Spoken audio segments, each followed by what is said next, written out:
Ձեզ եթերում վերել հաղորդաշարի հերթական թողարկումն է։ Անցած անգամ մենք ձեզ ներկայացրեցինք մի տարբերակ, թե ինչպես են ուրիշ ժողովուրդները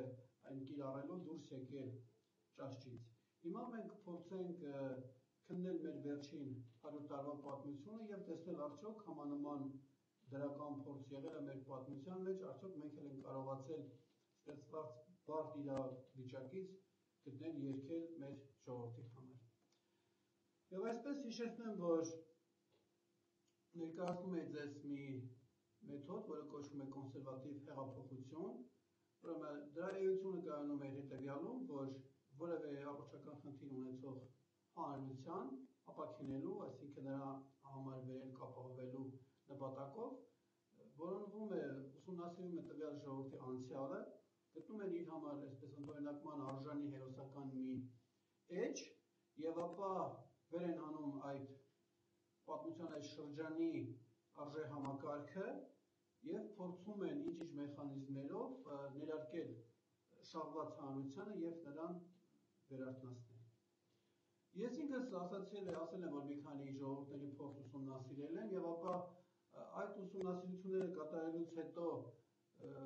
միտք առաջացավ եւս մեկ անգամ ուսումնասիրել Գարեգին Նժդեհի աշխատությունները այս պահպանողական հեղափոխության լույսի ներքո, այսինքն հանրային վերափոխման մի մեթոդ, որը գործել էր եւ հաջողությամբ իրականացել էր մի շարք ժողովուրդների մոտ։ Եվ կարդալով Նժդեհին ես բացահայտեցի, որ ինքը փաստորեն առաջ էր անցել ողջ եվրոպական գիտնականներին, քաղաքական մտքին դժվարին պայմաններում իրականացնելով այն, ինչը հետո ասենք ուրիշները գիտական հիմնարկներում մշակումներից հետո փորձեցին իրականացնել իրենց երկրներում։ Եվ ես գտնում եմ, որ Գարեգին Նժդեհի իրական մեծությունը ոչ այնքան նրա զորավարական տաղանդ ունենալն էր, ոչ այնքան Զանգեզուրը Հայաստանի մաս մնալ ապահովելն էր, ինչպես նաև իր մասնակցությունը մի շարք այլ ճակատամարտերի ու նաև հետագայում նրա փիլիսոփայական քաղաքագիտական վերլուծությունները, ոչ այնքան դրանք են, իհարկե դրանք էլ գնահատելի են եւ նշածս յուրաքանչյուր մեկ ոլորտը բավական է մի մարդու այսպես փոխանցելու համար, նրա իրական մեծությունը այն է, որ ինքը ուսումնասիրելով իր շրջանի հայության վիճակը կարողացել է տալ տեղատոմսը, թե ինչ կերպ կարելի է մեր ժողովրդին հանել այդ վիճակից։ Այս վերջին 100 տարվա մեջ էականորեն չի փոխվել մեր ժողովրդի վիճակը եւ հետեւաբար նրա թե ախտորոշումը, թե նրա առաջարկած երգի բարելանին մնում են արդիական, թեպետ ոմանք գտնում են, որ այն հնացած է։ Եվ այսպես այս տեսանկյունից եկեք փորձենք նայենք ինչու ներկայանում իրական Գարեգին Նժդեհի մեծությունը եւ ինքը իր աշխատություններում ինչ կերպ էր վերաբերվում հանրության վերափոխման հնարավորության ընդհանրապես։ Եթե հիշում եք կոնսերվատիվ հեղափոխություն համակարգը ես ձեզ որ ներկայացրեցի, ինքը այսպես առանձին կետեր դրվագներ ուներ, այն իրականացնելու համար անհրաժեշտ է, որ ի հայտ կա նվիրյալների խումբ, սահմանի ժողովրդի առջև ծառացած պրոբլեմը, մենք այն կոչեցինք խնդիր, եւ ապա ցանկանալով վերափոխել հանրությանը իր հերոսական անցյալը վերադարձնելով, պարզի թե հերոսական որ շրջանը արժե վերականգնել եւ վերհանի այդ ժամանակվա արժեքային համակարգը։ Դա անելու համար, եթե հիշում եք, ազգի ժողովրդի հանրության առջև սահմանում էին գերնպատակ, որին ձգտելու ճանապարհին ժողովուրդը լուծում էր իր առջև դրված խնդիրը, իր պրոբլեմը եւ այդ եթե հիշում եք նաեւ նվիրյալների խումբը պիտի ազգի համար սահմանի համամարտկային առաքելություն, ինչ որ կյանքի նպատակ, այսպես ասած, գոյության իմաստ։ Այդտեղ շատ նուրբ կետեր էլ կային, ես մեկը ընթերցեմ, այդ խումբը նվիրյալների պետք է գիտակցի, որ մարդու հնարավորությունները չեն սահմանափակվում ներկա, պարզունակ դրսևորումներով եւ որ մարդու հոգու գաղտնի ուժի բանալին գտնելու դեպքում կարելի է անճանաչելիորեն կերպափոխել նրան։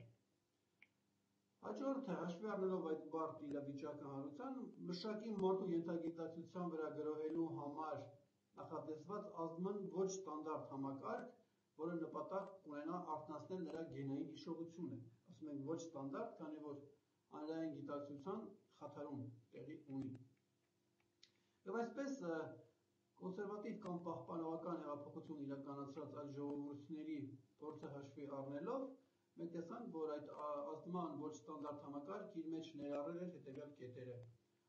արտառոց հատկանիշներով օժտված մարդու գաղտնի հնարավորություններին տեղյակ առաքելագիր առաջնորդի կամ առաջնորդների կայացումը, հանրության մոտ նման առաջնորդի սպասման ձևավորումը, առաջնորդ, ով կվերադարձնի հերոսական հին շրջանը, հայրենիքի սրբացված ընկալման հաստատումը հանրության մոտ, վեհության դրդող ծագումնաբանական տեսության մատուցումը, ազգային ավետարանի կազմումը կրոնահավատքային անհրաժեշտ փոփոխությունների իրականացմամբ, էպոսի և բանահյուսության մյուս դրսևորումների մեջ առկա գաղտնիքների պարզումը և քաղաքականության գործիքները դրանցով շաղախումը, հերոսական հին շրջանի հանդեպ կարոտի առաջացումը, բարոյական կոդեքս կանոնագրքի կազմումը, հանրությանն ակտիվացնելու կամ զգոն պահելու համար ներքին, եթե անհրաժեշտությունը կա, և արտաքին թշնամու կերպարի ձևավորումը, ազդու կարգախոսների ստեղծումը, ազգը միավորող թագավորների, հերոս հայորդիների կերպարների ստեղծումը, հանրային գիտակցության վրա ազդող ծեսերի, տոների ստեղծումը, հասարակության ոգևորումը նրա դրական հատկանիշների ներկայացմամբ և վերջում կար համապատասխան հասարակական շարժման ստեղծումը։ Հիմա մենք տեսնենք, թե այս կետերից, որոնք ասացի հետագայում մշակվել են մի քանի ինստիտուտների կողմից և նոր են հանգեցրան, արդյոք Գարեգին Նժդեհը, որ ապրել է շատ ավելի վաղ և գործել է շատ ավելի վաղ իր պետության կառավարման ասպարեզում, ինչ կերպ է դա նշում իր աշխատանքների մեջ։ Եվ այսպես Գարեգին Նժդեհը կարողանալով պարզել իր ժամանակների հայ հանրության դժվարությունների իրական պատճառը, կարողացել է պարզել և առաջարկել ու փորձել է կիրառել մի լուծում, որն ամբողջությամբ տեղավորվում է կոնսերվատիվ հեղափոխություն համակարգի մեջ։ Իր ժամանակ իհարկե այդ անուն դեռ չկար, բայց մարդու մեծությունը այն էր, որ արել է ինչ-որ բան, որը հետագայում են բացահայտել, հետագայում են համակարգել և ինչ-որ համարել որպես քաղաքագիտության ինչ-որ մի ուղղություն։ Եվ կարելի ասել, որ ինքը ժամանակագրորեն առաջ էր անցել ողջ եվրոպական մտավորականներից ու էլիտաներից միայնակ, կարելի է ասել։ Եվ այսպես, ինչպես հիշում եք, պիտի սահմանենք, թե որն է հանրության պրոբլեմը։ Ինչ է ասում Գարեգին Նժդեհը։ Գարեգին Նժդեհը շատ հստակ և հատուկ ձևակերպում է հանրության առջև ծագած պրոբլեմը։ Բուն հայկական խնդիրը դա օտար լծերի տակ ուծացած հայկական զանգվածները վերստին ազգի վերածելու մեջ։ Պարզ հստակ։ Հիմա ինչպես անել։ Ուրեմն ճիշտ է, Նժդեհը չի օգտագործել կոնսերվատիվ հեղափոխություն արտահայտությունը, սակայն հստակորեն ձևակերպել է այդ համակարգի գլխավոր թեզը։ Հասարակության շարժում է դեպի ետ, դեպի իր հերոսական անցյալը։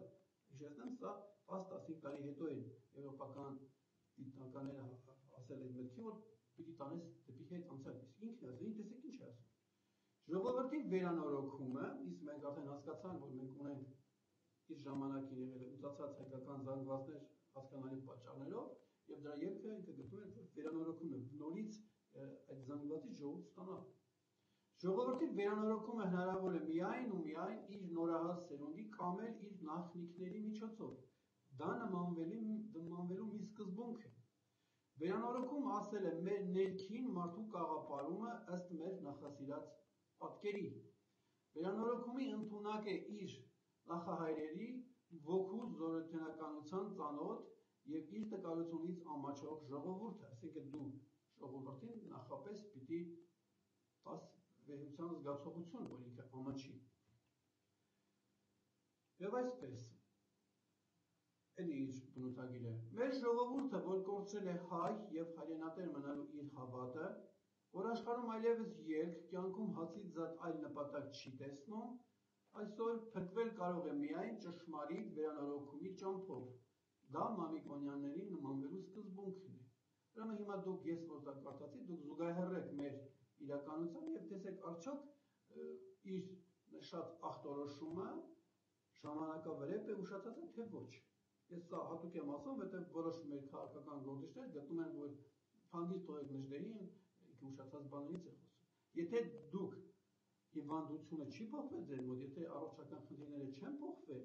հետեւաբար ինչպես կարող է առաջարկած դեղամիջոցը փոխվի, եթե դուք նորը չունեք։ Եվ այսպես, ուրեմն նշելով, որ հարկավոր է նմանվել Մամիկոնյաններին, նժդեհը իր աշխատությունների մեջ հավելում է հին հայկական արժեհամակարգը, այսպես չի սևեռում ինքը հենց 5-րդ դարի վրա եւ ամբողջ 5-րդ դարի արժեհամակարգը վերցնում։ Ինքը շատ ավելի հետ է գնում հին հայկական արժեհամակարգից, վերևում ինչ որ ձևավորում այդ արժեհամակարգը, որի հիման վրա ասենք ստեղծվի նոր հայ ժողովուրդ կամ ինչպես ինքն է ասում վերականգնվի։ Հիմա ինչպես վերանորոգել, ինչպես վերանորոգել ժողովրդին, ինչպես դու կարողանաս այդ իր ասած հայկական զանգվածներից ստանաս ժողովուրդ ազգ։ Տեսեք ինչ է ինքը ասում։ Եվ հետ սրանում է կայանում ընտրանի ճշմարիտ մտավորականության դերը։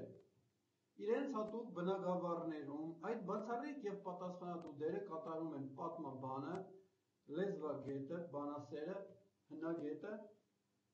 նպաստելով իրենց ժողովրդի ինքնաճանաչմանը։ Շատ կարևոր մի հատված։ Հետադարձ հեռանկարով վերականգնել իր ժողովրդի պատմության այս կամ այն դարաշրջանի հոգևոր կյանքը, հնագիտական պեղածոների դրսևորմամբ ճշտել նրա մշակույթի հանգրվանները, համեմատական լեզվագիտությամբ որոշել նրա լեզվի, որ ասել է նաև նրա գիտակցության, նրա ոգու հասակը, ապա նրա տեղը մարդկության մեծ ընտանիքում, արդիական փիլիսոփայության լույսի տակ դնել նրա ավանդույթները, նրա էպոսը, առասպելները, սեղմ ասած ժողովրդին ճանաչել տալ իր ողջ անցյալը, նշանակում է նրա համար լիարժեք կյանքով ապրելու եւ ստեղծագործելու նախադրյալներ ստեղծել։ Թե որ չափով ենք դա մենք արել դեր գնահատեք, բայց մարդը տալիս է դեղատոմսը։ Ինչ է հարկավոր անել, շեշտում եմ, հետադարձ հեռանկարով վերականգնել իր ժողովրդի պատմության այս կամ այն դարաշրջանի հոգևոր կյանքը։ Ասած ասում է։ Դուք եթե դա ունենում եք, վերականգնելուց հետո արդեն գալիս է հաջորդ քայլը, իսկ ինչպես ժողովրդին նորից հոգեհարազատ դարձնել այդ հոգևոր կյանքը, դա հիմա առանձին դրվագներով։ Եվ այսպես եթե հիշում եք պահպանողական հեղափոխություն իրականացնելու համար, այսինքն ժողովրդի վերազարթոնք առաջացնելու հոգևոր հեղափոխություն առաջացնելու համար ոչ թե սկսում են բուժել ժողովրդին, կոնկրետ այլ իրենք դնում են հանրության առջև մի բարձր վսեմ նպատակ, շատ բարձր, որին ձգտելով իրենք հրահրում են ժողովրդին, համոզում են, ոգևորում են, եւ դեպի այդ նպատակը ձգտելով էլիտայի հսկողության տակ տեղի է ունենում ժողովրդի վերափոխում, բացասական հատկանիշներից ազատվում, դրական հատկանիշների խրախուսում եւ որոշակի ճանապարհ անցնելուց հետո արդեն մենք ունենում ենք այդ ժողովուրդ։ Եվ ինչ է ասում Գարեգին Նժդեհը գերնպատակի մասին, որը պիտի դրվի ժողովրդի առաջ, որպեսզի ժողովրդի կյանքը իմաստավորվի։ Իսկ ազգի առջև դրված խնդիրը լուծելու համար, ինչպես արդեն գիտենք, հարկավոր է ունենալ մեծ մի գերնպատակ, դեպի որը գնալը կօգնի նաև լուծել բունհայկական խնդիրը իր ձևակերպած։ Գերնպատակի վերաբերյալ Նժդեհը հետևյալն է նկատում, մեջբերում է։ Մարդկային բոլոր ցեղերը բոլոր ժամանակներում ունեցել են մի որոշ իդեալ, որպես մի յուրատեսակ ոգի, որը իմաստ եւ վեհություն հաղորդելով նրանց կյանքին փրկել է նրանց բարոյական փտատությունից։ Նպատակն է թելադրում գերագույն պարտականություններ, նա պահանջում է ճիգեր ու զոհողություններ, որոնց մեջ կոփվում են անհատի եւ ժողովրդի լավագույն առաքինությունները, որոնց կատարողը Աքիլլեսի նիզակի նման բուժում է իր հասցրած վերքերը։ Նպատակն է բարոյապես շարժում անհատների ու ժողովուրդների։ Նա փրկում է մահացու ճահճացումից եւ բարոյական անկումից, ազգի եւ անհատի գոյության արևն է նպատակը, նա լուսավորում է եւ ջերմացնում մեր անցնելիք ճանապարհը, նա համախմբում է մեր ուժերը,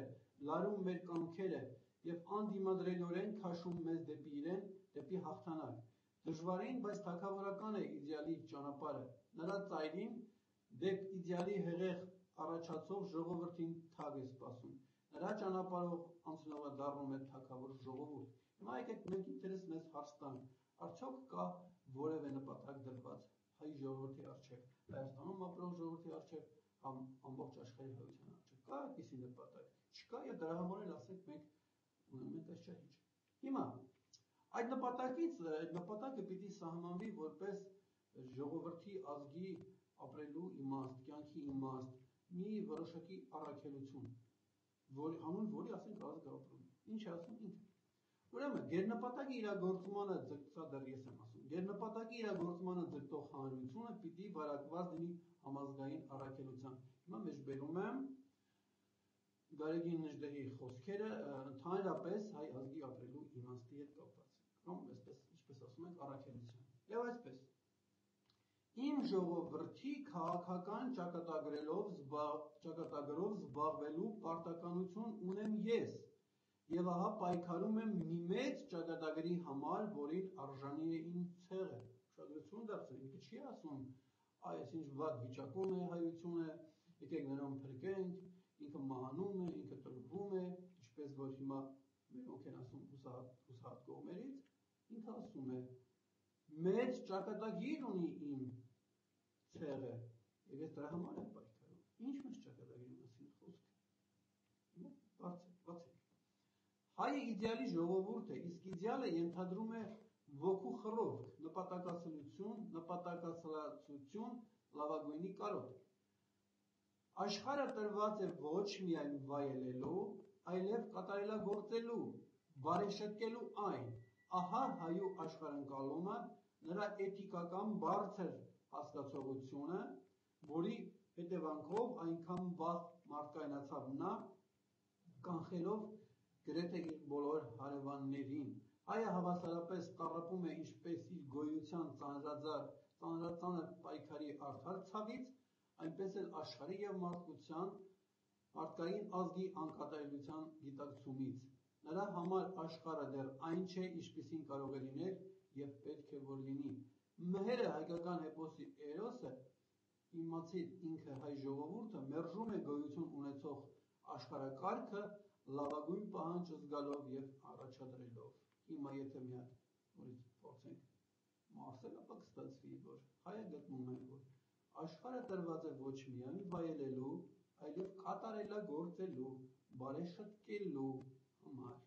Սա է հայի աշխարհըմբռնումը, այսինքն հայը ըստ Նժդեհի պատկերացումների ունի խնդիր, ունի նպատակ, ունի առաքելություն, ոչ թե զբաղվել իր սեփական կենցաղի բարելավմամբ, այլ կատարելագործել ու բարեշտկել աշխարհը։ Ասենք առաջ, հիմա գուցե շատերի համար սա տարօրինակ հնչի եւ ասեք, ինչպես մենք նույնիսկ չենք կարող մեր գոյություն ապահովենք, ինչ աշխարհ, բայց ես ձեզ ասում եմ այն ինչ որ ասել եմ այս մարդը։ Եվ այսպես տորից նպատակի մասին համազգային ինչ որ գաղափար, որով դու պիտի վարակես, որը եթե չկա, քո ազգը ճահիճ է եւ Աստված գիտի ինչ կլինի։ Մեջբերում եմ իր խոսքը։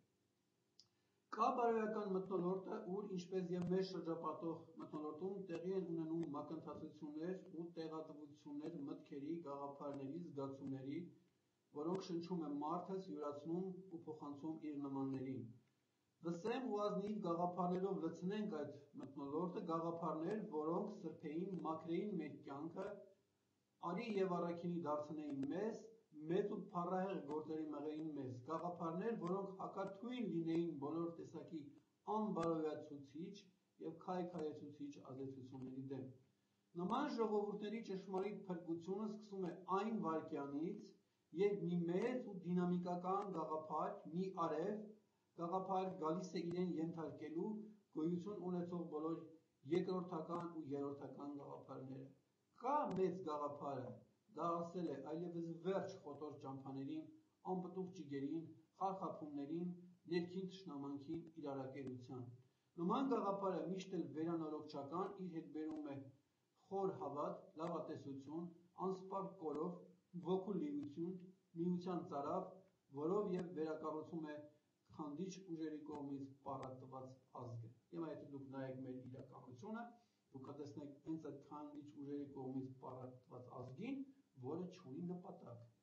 Իսկ թե ինչ նպատակ պիտի ինչ-որ ձև մենք տանք ներարկենք ժողովրդին, ինքը քիչ առաջ ասեցի, թե դա որն է։ Հետևությունը թողնում եմ ձեզ։ Հիմա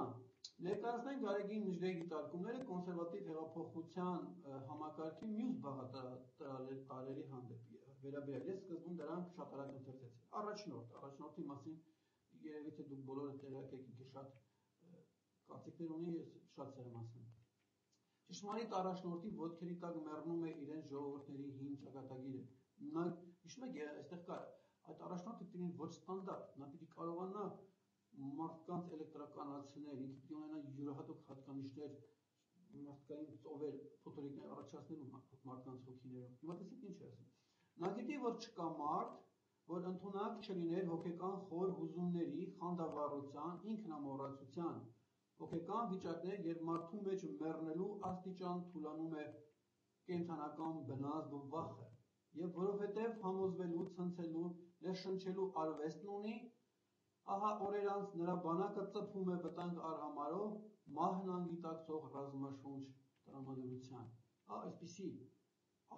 Այսպիսի մարդուն են ասում առաջնորդ եւ ոչ թե նրանց, ովքեր մարդկանց հրավիրում են հանրահավաքների, հետո այդ հանրահավաքները աստիճանաբար մարում են։ Առաքյալի սիրտ իմաստասերի գլուխ ադաման ճակատ, ահա կատարյալ առաջնորդը։ Նա չկա եւ ամբողացած ու պարտվողական է մեր ժողովուրդը։ Չկա ուրախություն մեր ցեղի գոյության թշնամիների, չկա դեռ ցեղական առաջնորդը, չկա նա, կա սակայն սուր կարիքը նրա գոյության, չկա, բայց պիտի գա նա, քանզի կա նրա գոյության աղաղակող պահանջը։ Նա չկա, բայց պիտի գա, քանզի հայը չի ուզում մեռնել, պիտի գա, պիտի հայտնվի նոր հայը, որպես ազգային ղեկավար, զինվորականի, պետական մարդու եւ մշակութային գործչի դերերում, նա կգա, կհայտնվի նոր էությամբ զերծ հին թթխմորից։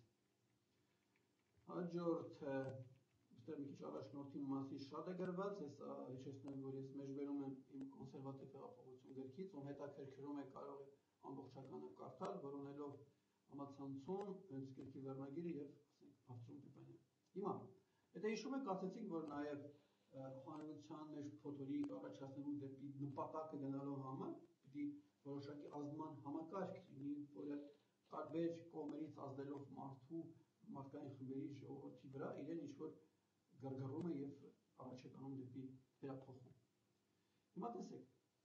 ինչ է ասում։ Ժողովուրդը ավելին է, քան թվում է, նրանում ավելի ուժեր կան, քան նա զգում է եւ արտահայտում։ Ժողովուրդը դա իր ուժերին անծանոթ դյուցազն է, որը հաճախ գործում, սխրագործում է գրեթե անգիտակցորեն։ Դա հողն է, դեռ պեղումների չի ենթարկված, որի մեջ ավելի արժեքներ կան թաքնված, քան այն, որ լույս աշխարհը բերված։ Հայտնաբերել այդ թաքուն, դեռ չգիտակցված արժեք ուժերը նշանակում է ուժի նորանոր աղբյուրներ բանալ նրա էության մեջ։ Հիմա դուք ինձ ասեք, թե մեր ժամանակակից քաղաքական գործիչներից կամ ուժերից որ մեկն է, ասենք, այս կարգի գործերից գլուխ հանում։ Բայց եթե նա գրել է, նշանակում է ինչ-որ բաներ է իմացել։ Ինչ է ժողովուրդը, որ դա սովորական մարդ չի, նա շախմատի ֆիգուր չի։ Անցանք առաջ։ Եթե հիշում եք, այդտեղ հանրությանը զգաստացնելու դրվագներ են պիտի կիրառվի, որոշակի լծակներով դուք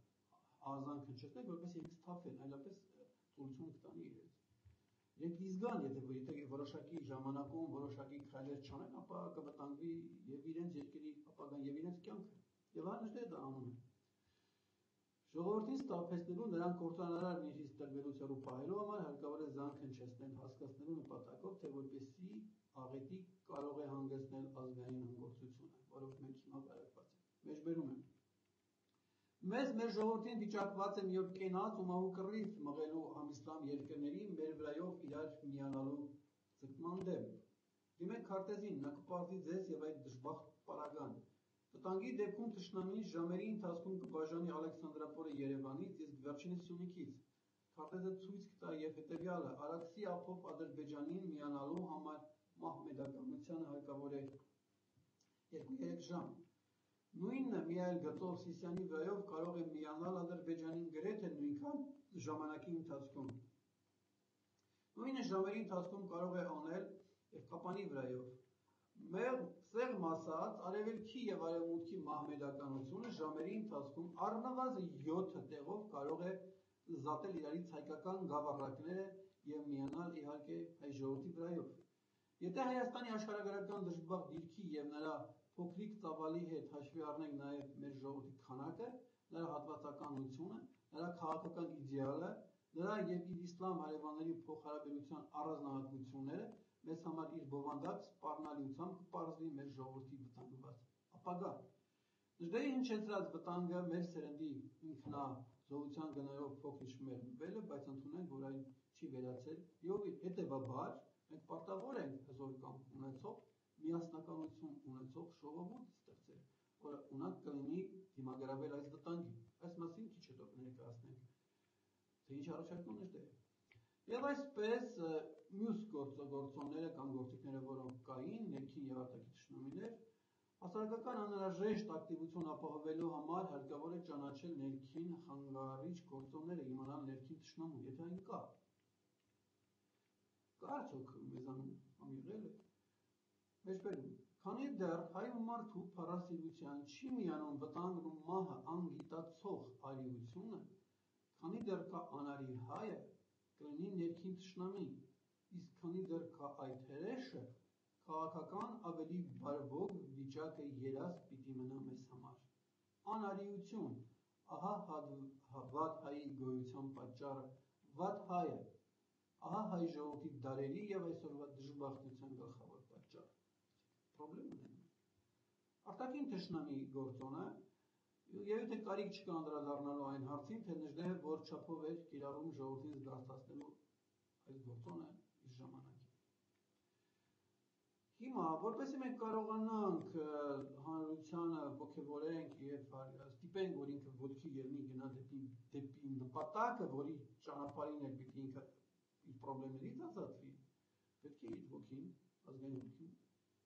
ոգևորել, մեծացնել եւ ինչ առաջարկում ինչ ինքը չկորչելու համար մեր դարը եւ աշխարհագրական դիրքն ու ծանոթ դժբախտ պայմանները, որոնց մեջ ապրում է մեր ժողովուրդը, պահանջում են լինել ուժեղ, ելի ուժեղ ու միշտ ուժեղ։ Լինենք ուժեղ կամովին, ահա հրամայականը։ Լինենք ուժեղ այնքան, որ մեր անպարտելիությունը ոչինչ դարձնի մեզ ծանոթ այն բոլոր դժբախտ պայմանները, որոնք դժվարացնում են մեր ցեղի ինքնապաշտպանության գործը։ Թվական,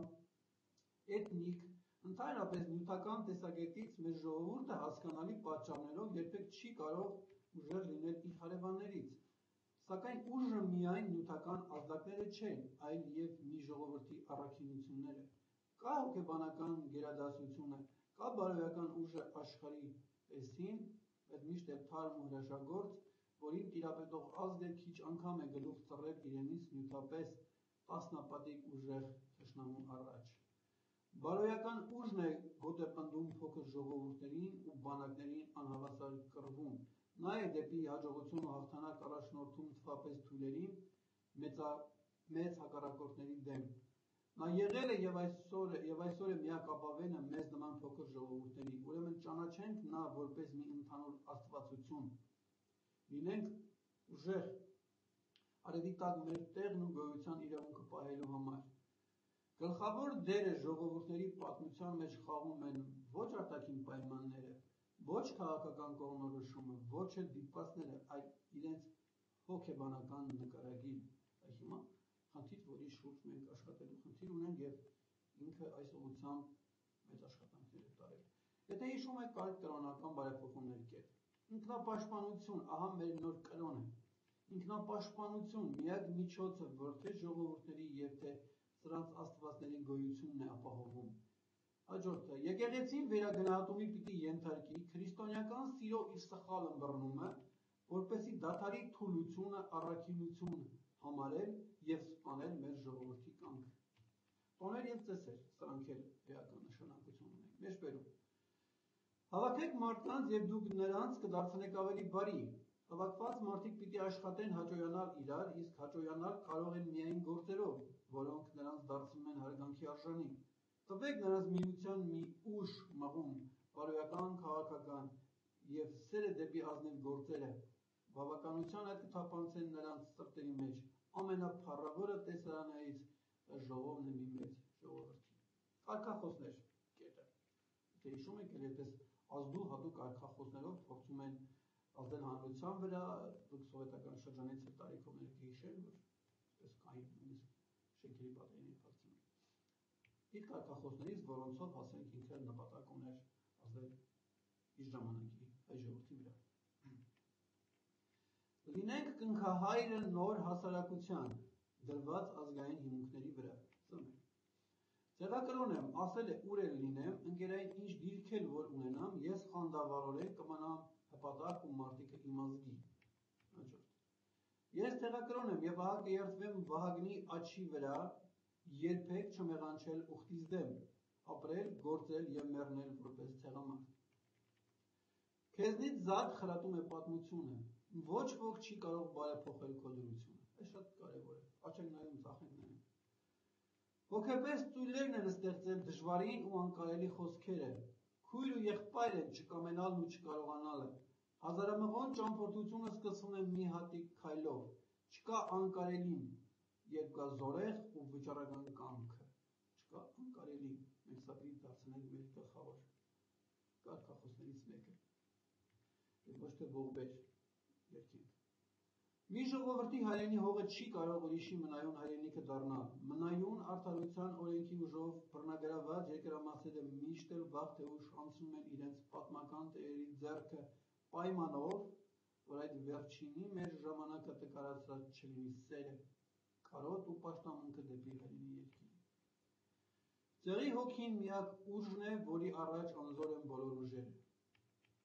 Դաստիարակենք մեր սերունդները հայրենապաշտորեն ու ցեղորեն արևի տակ մեր տեղը չկորցնելու համար։ Մի ժողովուրդ, որի որդիները հավասար չեն օրենքի ու մահվան առջև հաղթական հայրենիք չեն ունենա։ Հիմա հաջորդը, եթե հիշում եք, կար այսպիսի կետ,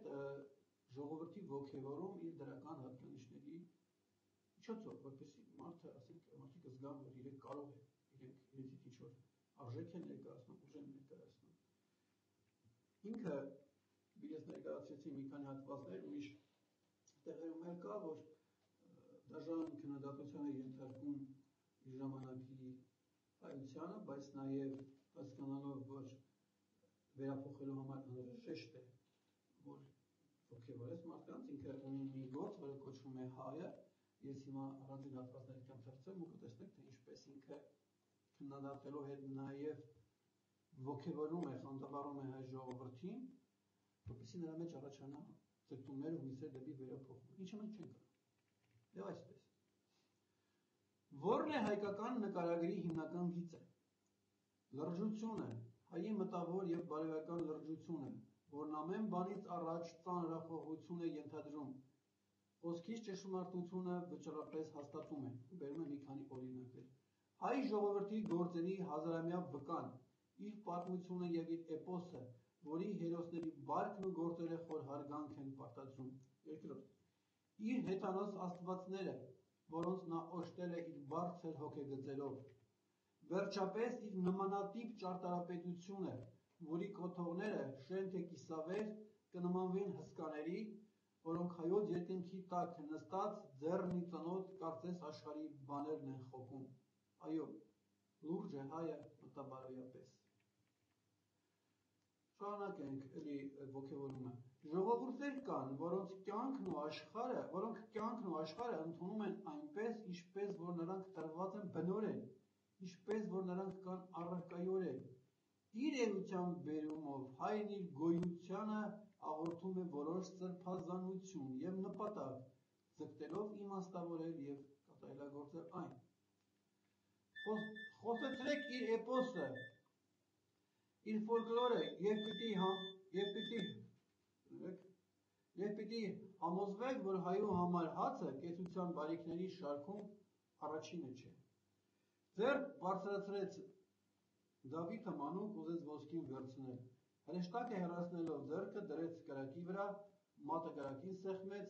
և այրեց մատը։ Մատը բերանը դրեց ու լեզուն այրեց։ Լեզուն այրեց, սակայն ամրացավ նա և սկսա նրան կանչել կակած Դավիթ։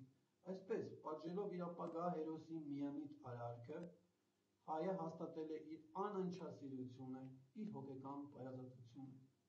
Հայրն իր վահագը ուներ, Աստվածը քաջության, քաջ և քաջապաշտ էր նա։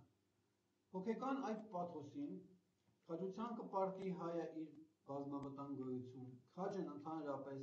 ոգու ժողովուրդները, Սրանցից է հայը գերազանցորեն։ Հեթանոս հայի քաջությունը չտկարացավ նաև քրիստոնեական Հայաստանում։ Սխրագործելու իր տենչանքին զուգահեռ դա ընդունեց արտահայտության մի նոր ձև ևս,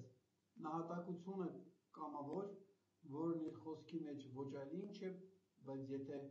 գիտակցական մահվամբ քաջաբար անմահանալու ձգտումը, ըստ էության մահամերժ ոգու խիզախանք է, քաջություն թե նահատակություն։ Նաև ասպետական է հայավայել քաջությունը։ Այեպոսի հերոսը առաջին հարվածը զիջում է Մսրամելիքին, առանց մտածելու, թե դա կարող է մահացու լինել իր համար։ Այժմ հարվածելու հերթը Դավիթինն է, սակայն միջամտում է հակառակորդի քույրը, և հայ հերոսը խնայում է իր առաջին երկու հարվածները Մսրամելիքին։ Հեյ, ձայն է տալիս Դավիթը, նախազգուշացնում թշնամուն, թե գալիս է։ 5 օղ է Մսրամելիքը, այ հսկա, բարեմիտ, միամիտ կոչվելու աստիճան։ Այսպիսին է հայու քաջը, արդարորեն հպարտ, բայց ոչ բարձրագլուխ գոռոզ։ Զարկ միայն նրան, որն ի վիճակի է պատասխանելու զարկի, ահա հայու մորալը։ Սահմանակցել իդեալականին, սրբազանին և հավերժին, նրանց շունչը խառնել իր առօրեական կյանքին, նրանցով սնուցել իր ստեղծագործական ավյուն, ահա հայ հոգի, սեք որքան հոգևորիչ է։ Նաև չի ինքը մոռանում, որ ներկայացնի օտարների կարծիքը մեր մասին, որոնք դրական են արտահայտվել, հաշվի առեք, որ մենք շատ ենք դրանից ոգևորվում, բավական է դրսում եկը մի բան, այս հետ փառավորվում ենք, հիմա ես եղել եմ դժտերի գործերը և ինքը բազմաթիվ անգամ բերում է հենց օտարների նկարագրությունը մեր ժողովրդի, որոնք բավական ոգևորող են։ Հիմա նրա խոսքերից։ Ֆրանց Վերֆելն ասել է, ոգու ժողովուրդ է հայը։ Օվիդիոսը մեր ցեղի ուժը խորհրդանշել է վագրով, իսկ վագրը երբեք մեռյալ չի։ Հենց այդ չմեռյալ վագրայինն է մեր ցեղը,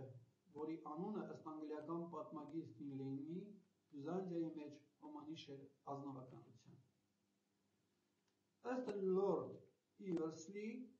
Օսմանյան աշխարհակալությունը հանդիսանում էր Փոքր Ասիայի ոչ թույք ժողովուրդներից հավաքվող զինվորականությունը։ Հարազատ օսմանցի թուրքը չէր, որ հաղթանակից հաղթանակ տարավ սուլթանների բանակներն ու նավատ տորմիղը, ոչ էլ ինքն էր, որ վարեց ու պահեց այն դարեր ամբողջ, այլ հպատակ ոչ թուրք ժողովրդի զավակները և երբեմն բյուզանդական կայսրության ծառայող հայ ազնվականությունն ու զինվորականությունը։ Հաջորդը։ Դարեր առաջ մեր ռազմիկների ոգեշնչությունն է շարժել շապողների նախանձը, Իրանին նրան, որ հայոց գնդի տերն է, այդպիսի տիրասեր ու միամիտ ու միաբան ու միամիտք զորած, որոնց գնդից ու նշաններից հուր ու ոսկ ելներ։ Հաջորդը, հայոց թերիները ստրկության թերիներ են, ասել է Բայրոնը։ Նժդեհը հիշատակում է նաև 19-րդ դարի անգլիացի մի պատմաբան հետևյալ խոսքերը։ Հայերը հպարտ զգալու, որ չափ իրավունք ունեն, եթե անգամ գիտնան, թե իրենք փառապանծ անցյալ են ունեցել, բայց դժբախտաբար չգիտեն։ Եվ այսպես Նժդեհը իր այս ամբողջ ուսումնասիրությունները կատարելով, որով ես փոքր-մոքր այսպես դրվագներով ներկայացրեցի, ինքը բուն խնդիրը սահմանելով հայերի, ինչպես ասեցի, դա օտար լծերի տակ ուծացած հայկական զանգվածները Բերեստին ազգի վերածելու մեջ էր, ինքը հստակ բանաձևում է լուծումը։ Ես չգիտեմ, ով ինչպես կընդունի, բայց ես անձամբ գտնում եմ, որ քանի որ